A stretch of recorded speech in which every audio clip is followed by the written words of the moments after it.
joining us today on the Three Man Blitz. I'd just like to take a moment to remind you to follow us on Twitter at 3manblitz. Visit us at www.3manblitz.com.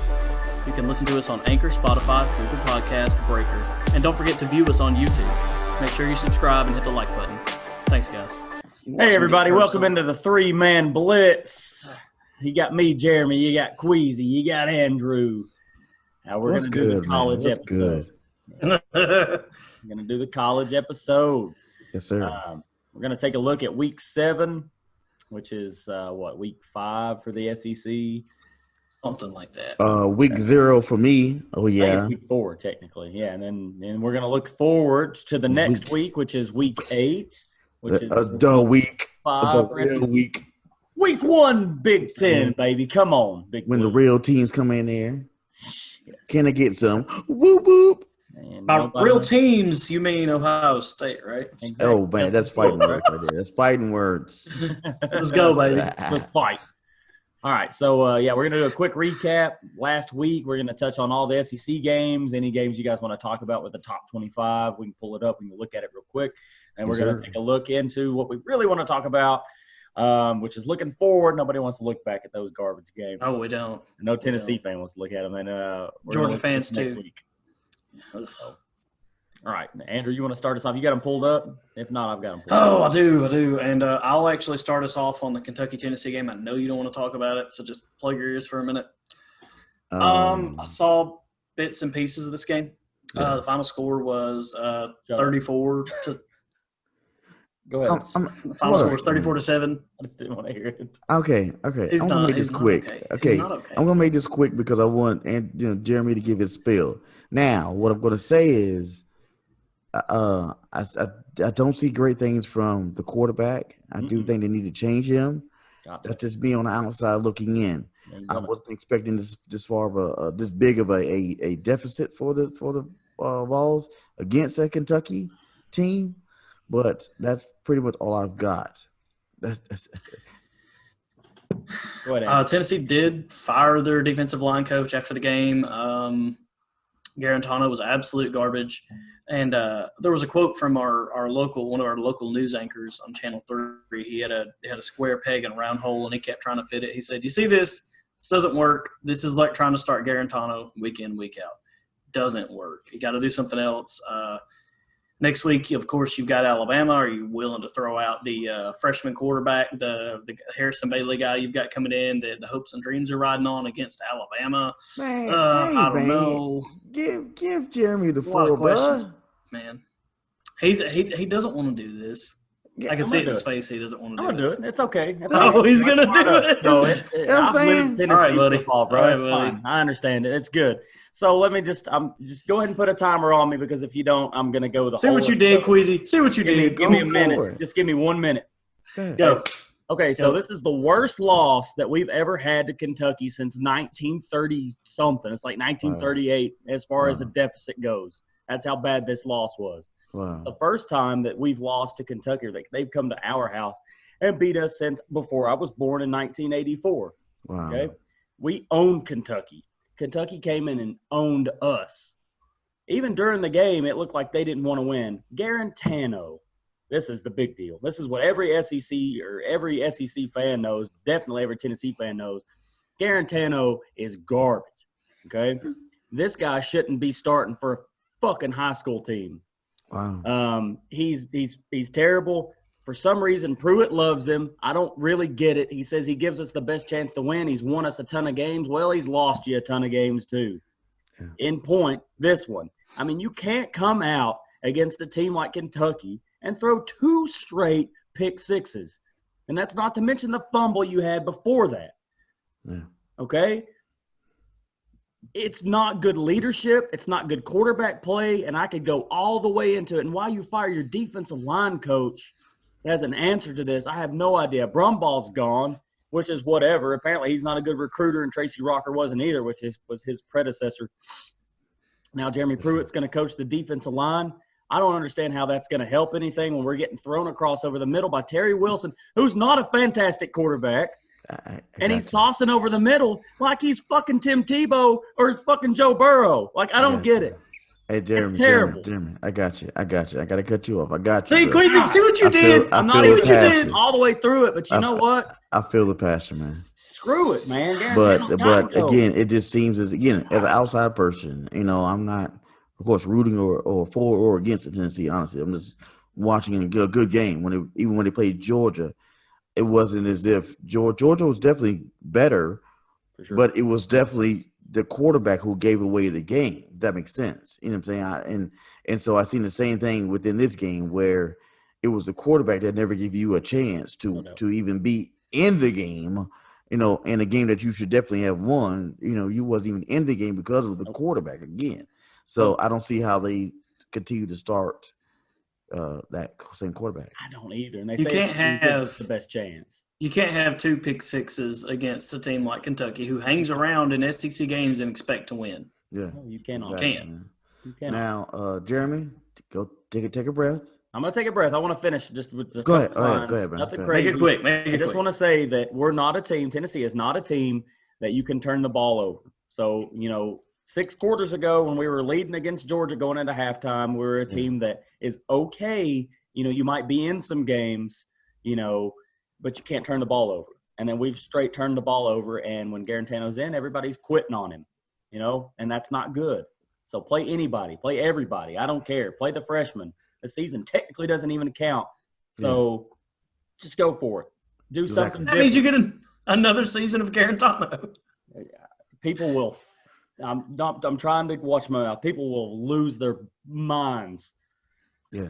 I don't want to see him again. And I feel bad for the kid because I'm pretty sure he's a pretty good guy. I mean, he really loves the place. He loves it. He's just not a great quarterback, man. Gotcha. Too much indecision, too much stuff between here, too much hesitation. Let's move on. Who else? Okay, sorry, buddy. I'm gonna have one of those here in a minute. Moving on, in the other 12 o'clock slot, we had number 15 Arkansas taking on South Carolina, and I called this one, man. South Carolina upset number 15 Auburn, 30-22, and the ending of this game was thrilling. Yeah. I had a great time catching the end of this one and seeing the look on Gus Malzahn's face. Yeah. I hate Gus. I think both teams are playing above their expectations, especially South Carolina. So again, there's more to see as the season goes. Yeah. South Carolina looks pretty good right now. They're rolling. Exactly. And I really look at Shi Smith, man. That receiver for South Carolina, he is a beast, man. He's real good. And Auburn, Bo Nix, and coaching and everybody else, like Bo Nix had 3 interceptions in this game. I know some Auburn fans that are really pissed. You talk about Tennessee fans being mad. Auburn fans are mad. Well, that's the thing. Auburn started out the season with like the highest hopes ever, man. They were pretty high. They came in ranked number 7 or something like that, and they were looking at making a playoff run, this and that. Bo Nix was the quarterback, was the guy, and I still think he's a great quarterback. But I don't think bringing in Chad Morris was a very good idea. Your defense has let you down this year. You didn't reload quite like you thought you were going to, and if the offense slips up just a little bit, I mean, this is the result. You get beat by South Carolina. Well, they've got problems. They've got problems across the board. Defense doesn't look good. Offense is having their issues. Bo Nix is making mistakes. I mean, it's not a recipe for success. Their offensive line is bad. Yeah, and that's the biggest problem. Let's move on. To praise South Carolina, I will say, just to wrap it up, that Colin Hill looks a lot better than I thought he would. Being named the starter. Hey, South Carolina looks good. Yeah. Tennessee beat him. I don't know how. 3:30 game, we had Ole Miss at Arkansas, and Sam Pittman, the man. What is it they say? Suey Hogs? Yeah, man. 33-21, Arkansas, the victor. Yeah. Hey. And again, I think this is a pandemic year where teams are unpredictable. So again, these are 2 other teams that are striving way ahead of their expectation. No doubt, especially Sam Pittman. If you don't at least have Sam Pittman in the breath of Coach of the Year, at least to this point, which may be a little premature, I don't think you're watching college football. He's taken a team in Arkansas that was, just really, really bad and made them into a really respectable football team. I don't want to play them right now. Yeah. They showed up against Lane Kiffin's offense and held them to, 21 and beat them. soundly, 33-21. It was a good game, and they won. I mean, And last week, Lane Kiffin's up-tempo offense took Alabama to the brink. yeah, I think they scored like 38 on Bama. So it was more than that. I think I mentioned to you guys at the beginning of the season that there was going to be a lot of games like this, a lot of teams like this, in which it's going to be very unpredictable.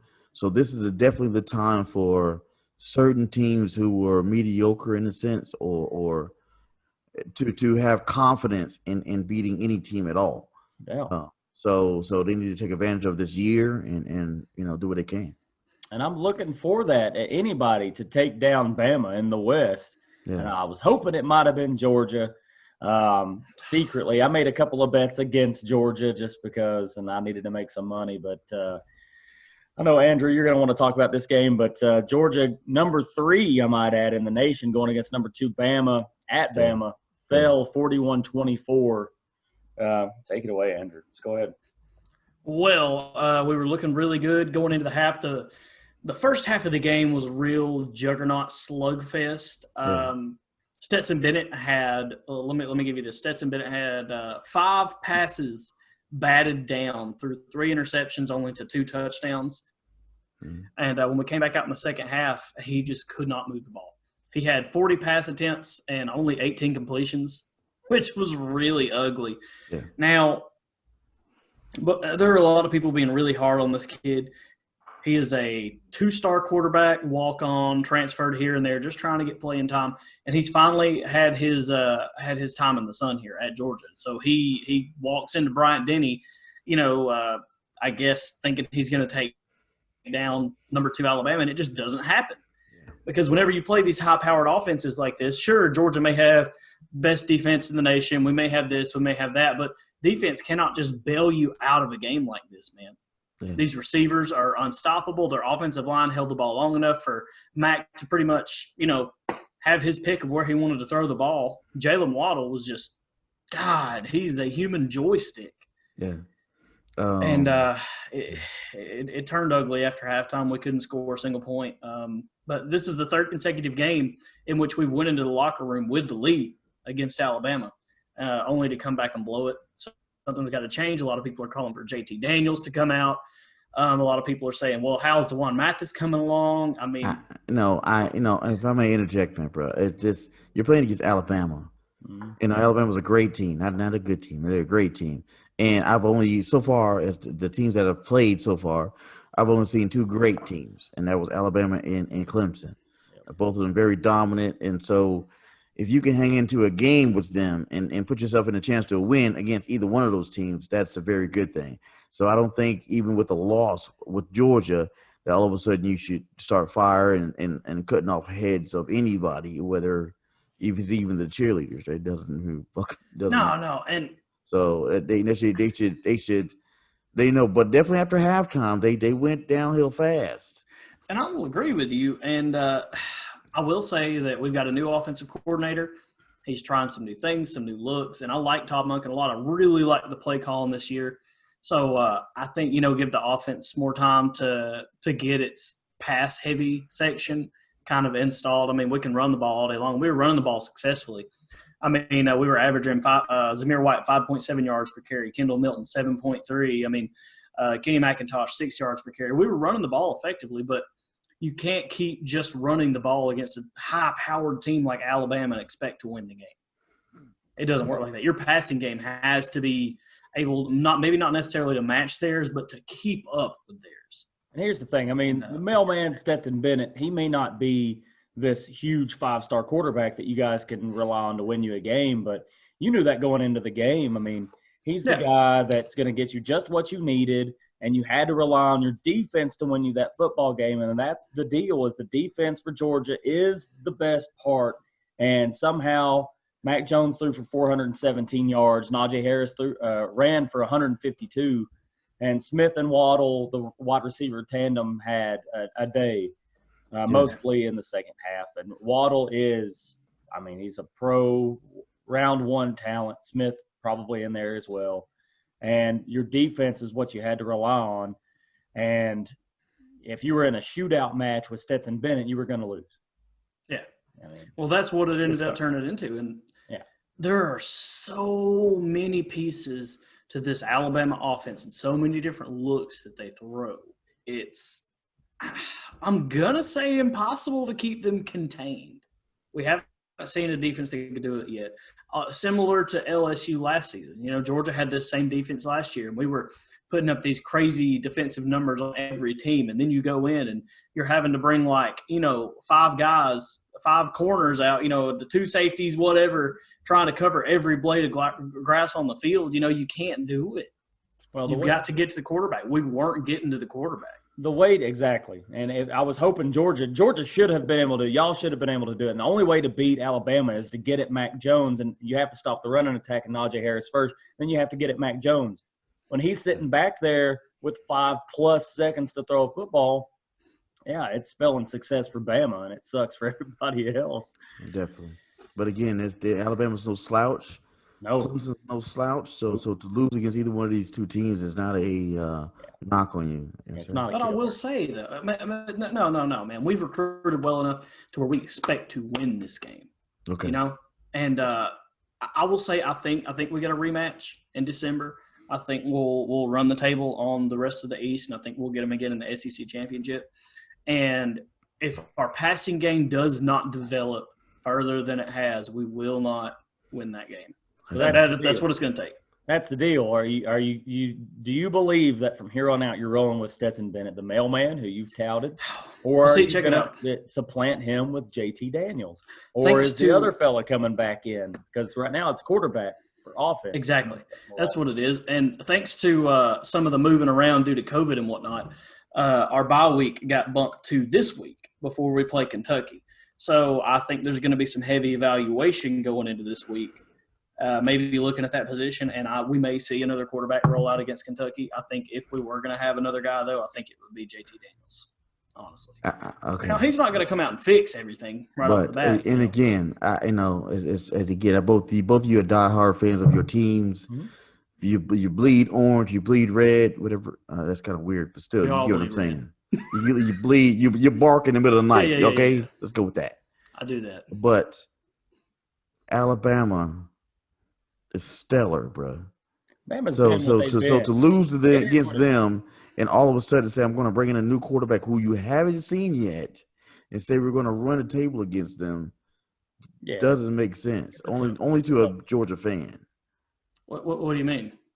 That means quarterback change shouldn't be the only thing you're looking at. Exactly. There's no way that just a quarterback change is going to be what actually supplants. No. Well, I said earlier that we need more time for the offense to be really practiced and run through and installed with the new offensive coordinator. You know what? Meanwhile, they're rolling. Stetson smells good. Let's go with the next game. Let's move on. I do like the mailman. Hold on, real quick. This one's from my dogs.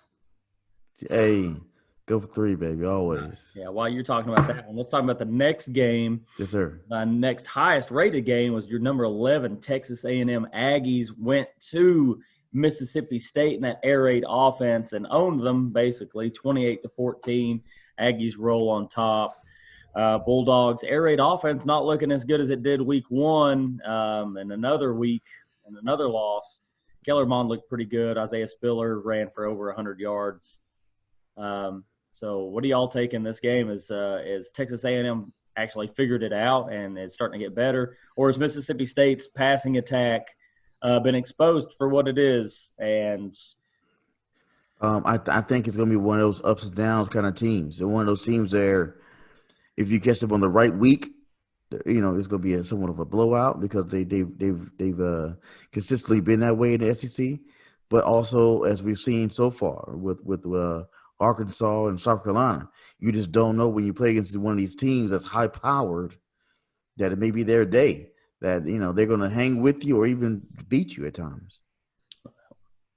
I think they actually had old KJ Costello got benched in that game for another quarterback. He wasn't playing very good. I didn't see that. Okay. It could just be that the air raid style just doesn't have the appropriate quarterback, which is absolutely the most pivotal position there in that style of offense. So definitely, maybe they're just searching. It you might say work that, but I'm saying that the pirate old Mike Leach, he got a lot of crap getting this Mississippi State job. Everybody kept saying that air raid won't work in the SEC. The air raid won't work in the SEC. Well, we've seen it work with LSU. We've seen it work with Alabama for a couple of years now. We've seen a couple teams try this, and it works. But you have to have the personnel to be able to pull it off in the SEC. He does not have that yet. Is he going to be able to recruit at that level to where he can do this week in and week out? And Mississippi State, I don't think so. Probably not. But I'm sold. I'm sold on Mike Leach. I'm sorry, I said that backwards. I'm passing on Mike Leach at Mississippi State. And I think Texas A&M has kind of turned the corner in their season to where they're like, oh wait, we're supposed to be good, and they're going to start playing. Again, I'm not an SEC dude, and I'm not an SEC hater, I promise you. But I don't like hearing conversations of you got to be this way or that way, up way or down way, run the ball, pass the ball. You can't be an air raid XYZ because it's just football. That's not the only conference that plays football. So, it's just you got to come in there confident of your whoever you draft. And you implement whatever you want to implement and hope that is dominant against whoever you play against. Period. That's true. Exactly. But if you're not recruiting at that level, then your air raid is just not going to work. It works for a couple teams. It don't matter. You just need that. You need that skill set. But to me, it doesn't matter.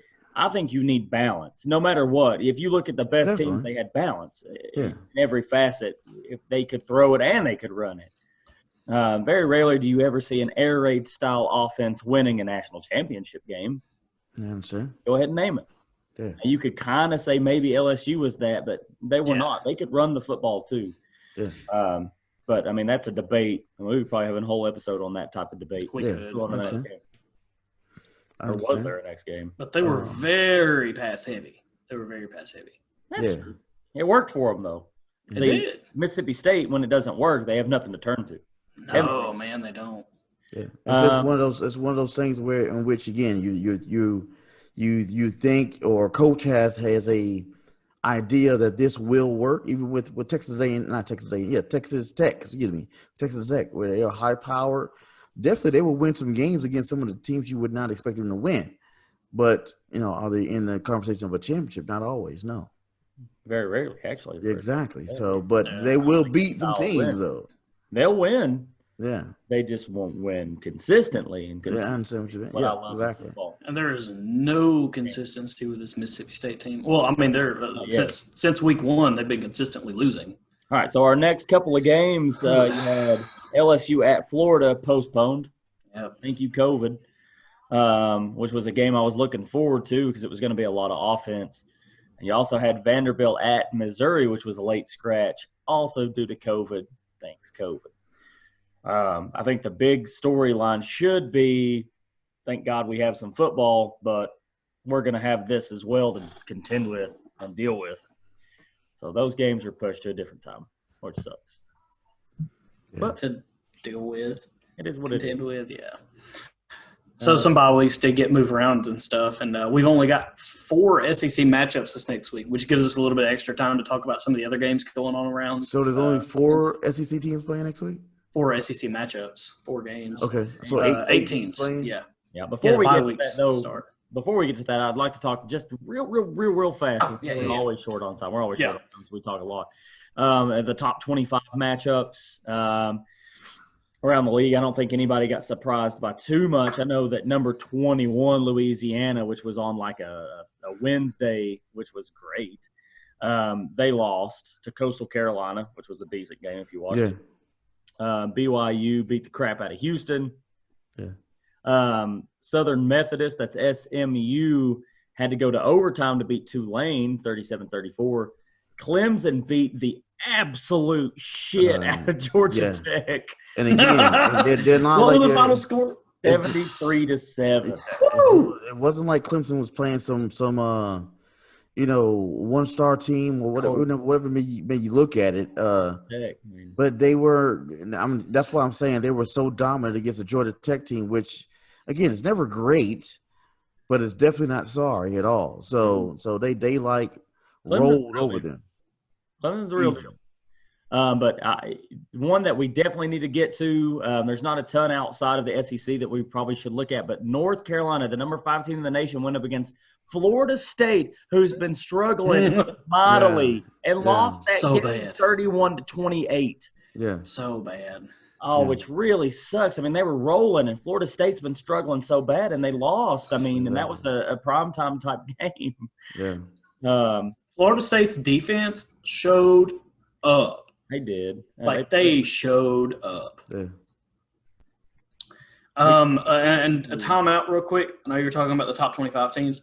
I've been hollering for these guys since week 1, since they played against Navy. BYU finally getting some respect, moving way up in the rankings. Still really high on them. Not sleeping on BYU. Well, they're scoring a ton of points, and that quarterback Wilson's the one to look at. Yes. But let's go. We're kind of short on time. Notre Dame took care of Louisville 12-7. Okay. I know we're not Notre Dame fans, especially you, Kwesi. I didn't see it. To have a team like Louisville take them to that type of game is suspect to me, playing those ACC games. Notre Dame's always suspect. I'm looking at them. Number 13, Miami beat the crap out of Pittsburgh 31-19. Virginia Tech beat Boston College, number 23, 40-14. And that's pretty much it. I mean, Oklahoma State at Baylor was postponed. Cincinnati, number 8 at Tulsa was postponed. We talked about LSU, Florida. Southern Miss at UTEP postponed. Florida International at Charlotte postponed. Those are a couple of postpones. Anyway, let's go to next week's games. All right, I will rattle off the SEC games real quick. Jeremy, if you want to pull up like the rest of the top 25 real quick, and we'll mention them after this. Right. But the first one, the 12 o'clock game this next week is going to be Auburn at Ole Miss. And, man, this is ugly. I don't even know who to touch in this game. I think I'm going to take Ole Miss. Yeah, buddy. I would take Ole Miss to win this game. Yeah. Only because Auburn's been steamrolling the opposite way, and Ole Miss does have one thing going for them, and it's really good offense. So I take them. I take them for sure. At 3:30, we have number 2 Alabama at Tennessee. Any Tennessee fans, I will take your bet right now. I'd love to see Tennessee fans or Tennessee to pull this off, but I'm not seeing it. I think it opened as a 19.5 point. I would take the over. Just Bama, man, they're just a handful. Anywhere you look, I would take Bama. It makes me want to vomit. But being realistic, I'll take it. Yeah, I hate to have to agree with you there, but especially if Tennessee rolls out Garantano again, like surely not. It looks like they're gonna. Surely not, man. So, looks like they're gonna. But that one will be 3:30 on CBS. Kwesi, you got anything on that? Bama. Same thing you said last week. I hate you. Exactly. Okay, 4 o'clock. We've got Kentucky at Missouri, which actually is shaping up to maybe be a halfway decent game. Missouri upset LSU, and Kentucky. Their defense is playing stellar. They, I think I'm going to take. Who are you taking, Andrew? I think I'm going to take Kentucky. I'm taking Kentucky. I think Kentucky's defense is a lot better than anybody's giving them credit for, and I would take them to win by 2 touchdowns. And I will say probably the closest and most fun game this week coming up is South Carolina at LSU, and it's a night game. South Carolina is going into Death Valley at night. Man, who you got in this game, bro? That's a toughie. I'm going to take – man, I want to take LSU so bad. What has happened to them? South Carolina's hot, man. It's really close. South Carolina's tough, man. I'm gonna take South Carolina because I don't. God, no, me too. I don't have anybody on defense that can handle Shy Smith. I don't see him, dude. I think he's gonna come out a really high draft pick. Yeah, he's phenomenal. 4 minutes. He's phenomenal. All right, go ahead, buddy. Fire off what you got. We got Illinois at number 14, Wisconsin. So we get those Big Ten guys popping out. I don't know. Yeah, Big Ten's coming back. I got it. Hope he pops in before we get to Michigan. But, we got I would take Wisconsin. I mean, obviously, it's going to be a crapshoot. We're SEC guys. I don't know what's going on in the Big Ten. But, Wisconsin's ranked 14th. I'd take them. It's 8 o'clock. Come on. Yep. Who you got? I'll take Wisconsin as well. All right. I think they're going to be okay. Hey, Kwesi. Hey, Kwesi. You hear That's us? good. Kwesi, we got about 4 minutes, and, we're getting into the top 25 stuff, so we got a lot of Big Ten stuff here. Let's go. The first one looks like Illinois is at number 14. Wisconsin, the Badgers at number 14. We're taking Wisconsin. We don't know what's going on. Tell us, man. I don't know what's going on. Oh. No. Let's get to the better games. Fire them off. Let's go. Wisconsin. All right. Syracuse at Clemson, 12 o'clock game. Clemson. Syracuse with the upset? I don't think so. Clemson. Nebraska, the team that was the bad boy in the Big Ten in this COVID BS, at number 5, Ohio State. I haven't heard anything in particular on Ohio State, but from their history, they're definitely going to be dominant. So you got to go with Ohio State. But that'll be a good first game for them. Got to go with that Georgia boy, Justin Fields, Ohio State, buddy. No doubt. I'll be pulling against Ohio State the whole way. Can't stand them, but I'm sure they're going to win. Number 23, North Carolina State at number 14, North Carolina, fresh off their loss. Who you guys got? North Carolina. North Carolina. Carolina Blue, baby. That's an in-state rivalry. I will also take them Tar Heels, baby. Let's go. Another in-state rivalry, Kansas. That's Kansas. The Mad Hatter coaches them now, in case you didn't know. Les Miles. At number 20, Kansas State, the Giant Killer. Who you got? Kansas State. Yeah, Kansas State. I'd love to see the upset here with Les Miles. I love that dude. I wish he was still in the SEC. I'm also going to take Kansas State. They are killing it. Georgia Southern, this is where we're at in football, boys. At number 25, Coastal Carolina. Coastal Carolina. Yeah. They'll win some games, definitely. Jesus. All right, let's go. Fire them off. Let's go. Let's see. Florida Atlantic at number 22, Marshall. Florida Atlantic. I like Marshall. They're looking real good this year. I don't really know. I'll take Marshall. A good game right here. Well, let me do this one first. Number 3, Notre Dame at Pittsburgh, 3:30 p.m. Pittsburgh. Notre Dame, God. Pittsburgh. I know you. Notre Dame's overrated. Way overrated. They're not great. They're not great. They won't make playoffs. Yeah, I'll take Notre Dame just because I don't believe in Pitt. But here we go. Here's a good game. Number 17, Iowa State. At number 6, Oklahoma State. Oklahoma State. Big 12. No. Give me Iowa State. Iowa State's tough. Give me Iowa State. Kwesi, They're tough. I didn't hear it. Iowa State. I mean, not Oklahoma. Oklahoma State. Excuse me. Chuba Hubbard's a Even them freaking Cowboys. beast, though. Even them Cowboys. All right, we got a minute right here. I'll blow through them. Number 8, Penn State versus Indiana. Penn State sure be pretty strong, so I'll go with Penn State. Number 19, Virginia Tech at Wake Forest. Virginia Tech's always. Virginia Tech. I don't know. That's an ugly Tech. one, really. Let's go with Tech, though. Virginia Tech. Yeah, I'll take Tech. Why not? Number 18, Michigan at number 21, Minnesota. Ooh, man. I don't care if they're playing the Kansas City Chiefs. Go my blue. You know what? Bateman opted back in. Give me Minnesota. Oh, I'm going Michigan, baby. Let's go, Kwesi. Let's go. Shot bet. We're short on time here. Let's go Virginia at Miami. I'm taking Miami. Cincinnati at SMU is probably the best big game. SMU. Well, let's wrap it up, guys. We are out of time. All right, guys. As always, go for 3. Over there. That's what we got. We got BYU number Go 2, blue. Texas State. Anyway, go Big Orange. Go for 3. Go Dogs.